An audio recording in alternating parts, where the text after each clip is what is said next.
Hi everyone, in the last video we explored Android Studio and got to know about the different parts of an Android project. And in this video you are going to learn about the two most important files in an Android project. The main activity Kotlin file and the activity main.xml layout file. First open the project that was created in previous video. Then open main activity. Main activity is an example of an activity. An activity is a core Android class that draws Android user interface and receives input events. When you launch your app, it launches the activity that is specified in the Android manifest.xml, which we talked about in the last video. Let's open the Android manifest file.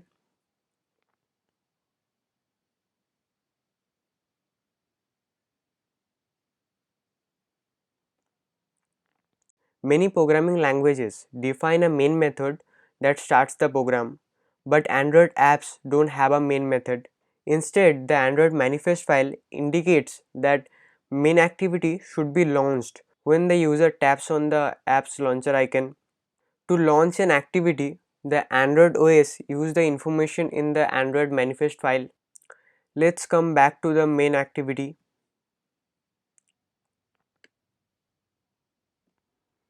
Each activity has an associate layout file. The activity and the layout are connected by a process known as layout inflation. When the activity starts, the views that are defined in the XML layout files are turned into Kotlin view objects. Once it's done, the activity can draw those objects on the screen and also dynamically modify them, like changing the text, changing the color of the view, and all.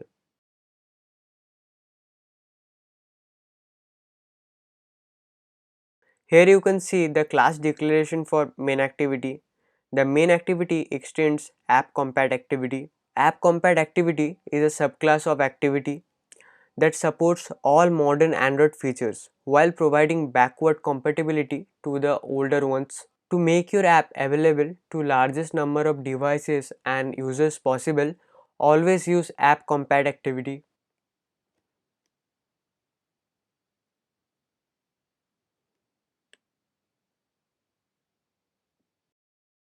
Notice the onCreate method.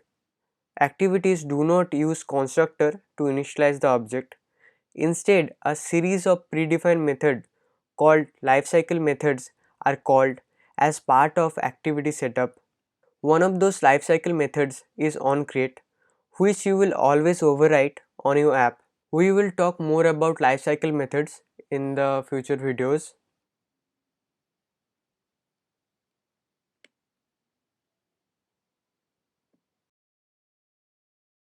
In onCreate, you specify which layout is associated with the activity and you inflate that layout. The setContentView method does both of those things for you.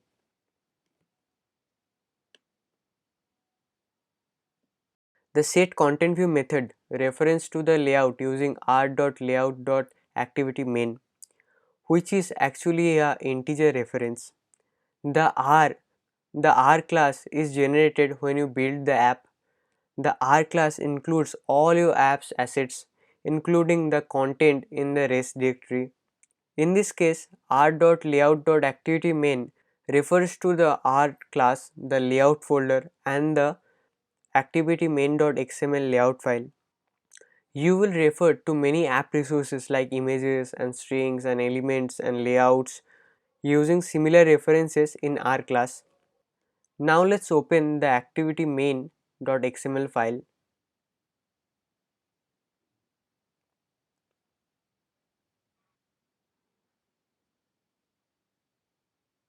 All of the activities in your app have a associated layout file in the app's rest.layout directory. A layout file is a XML file that expresses what your activity actually looks like. A layout file does this by defining views and defining where the views will appear on the screen. Views are things like text, images, button that extends a view class. There are many types of views including text views, buttons, image views, checkbox, and more. Views themselves are defined by the tags that we use here, and the properties of those views are defined by the attributes that are inside those tags.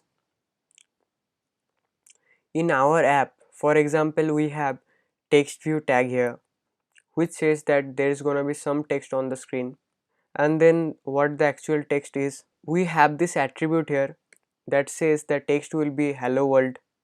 The text view is nested in another type of view called constraint layout.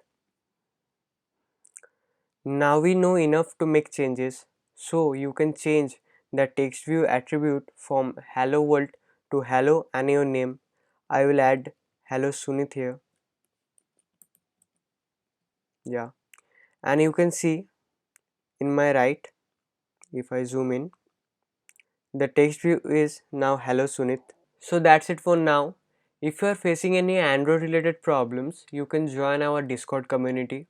If you like this video and want to watch more programming videos like this, consider liking the video and subscribing to the channel, and see you in the next video.